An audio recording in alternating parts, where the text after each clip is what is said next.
इतने शक्तिशाली थे विदुर, फिर भी नहीं लिया महाभारत के युद्ध में हिस्सा। जानिए इसके पीछे की पूरी कहानी।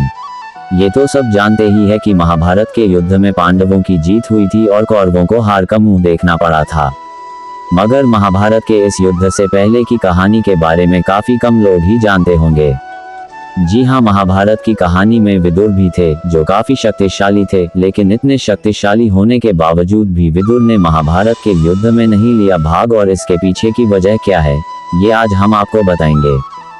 दरअसल विदुर के बारे में ऐसा कहा जाता है कि वे धर्मराज के अवतार थे और अगर वो चाहते तो इस युद्ध में अपने धनुष से पूरी सेना को एक ही बार में खत्म कर सकते थे।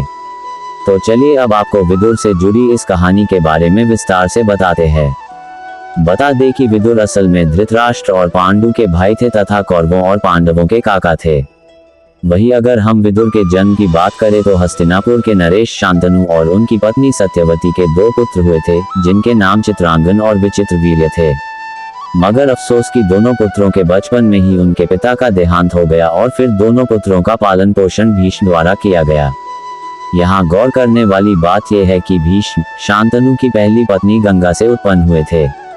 इसके बाद शांतनु ने सत्यावती की सुंदरता से आकर्षित होकर उससे विवाह किया था, लेकिन विवाह से पहले सत्यावती के पिता ने ये शर्त रखी थी कि शांतनु के बाद सत्यावती से पैदा हुआ पुत्र ही राजा का पद ग्रहण करेगा, न कि उनकी पहली पत्नी गंगा का पुत्र राजा का पद ग्रहण करेगा।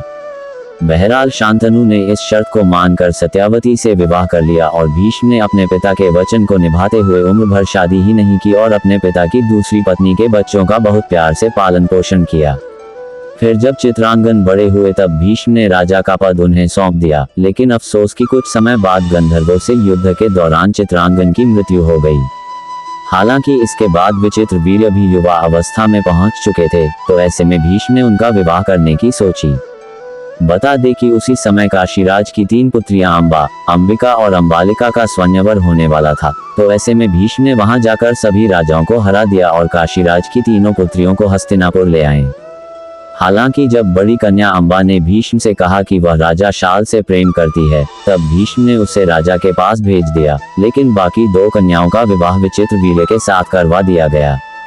मगर यहाँ दुख की बात यह है कि विचित्रवीर्य को क्षय रोग हो गया और इसके कारण उनकी मृत्यु हो गई।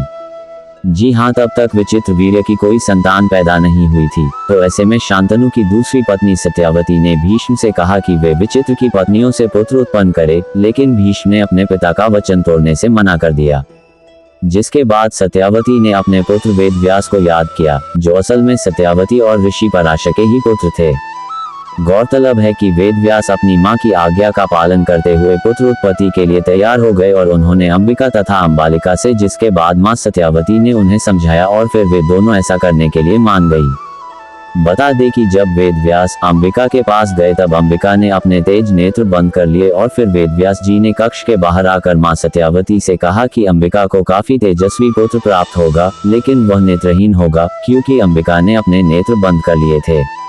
इसके बाद वेदव्यास छोटी रानी अंबालिका के पास गए, तो ऐसे में वेदव्यास को देखकर अंबालिका काफी भयभीत हो गई। जिसके बाद वेदव्यास जी ने मां सत्यावती से कहा कि अंबालिका का पुत्र पांडु रोग से ग्रसित होगा।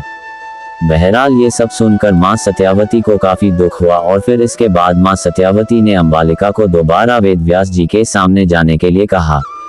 इस बार रानी ने खुद की बजाय अपनी दासी को ऋषि वेदव्यास के सामने भेज दिया और वह दासी वेदव्यास के सामने जाकर बिल्कुल भी नहीं घबराए।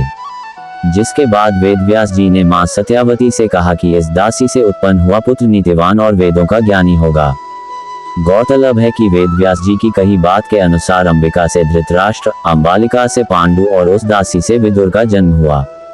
यहाँ गौर करने वाली बात यह है कि ऋषि मांडव्य के श्राप के कारण विदुर ने दासी पुत्र के रूप में जन्म लिया और आगे चल वह धृतराष्ट्र के मंत्री बने। जी हाँ, विदुर धर्म का पालन करते थे और वे चाहते थे कि धृतराष्ट्र भी धर्म के मार्ग पर ही चले। मगर अफसोस कि ऐसा नहीं हुआ और फिर धृतराष्ट्र जब भी पांडुओं के अहित की बात करते थे, तब विदुर ही उन्हें समझाते थे।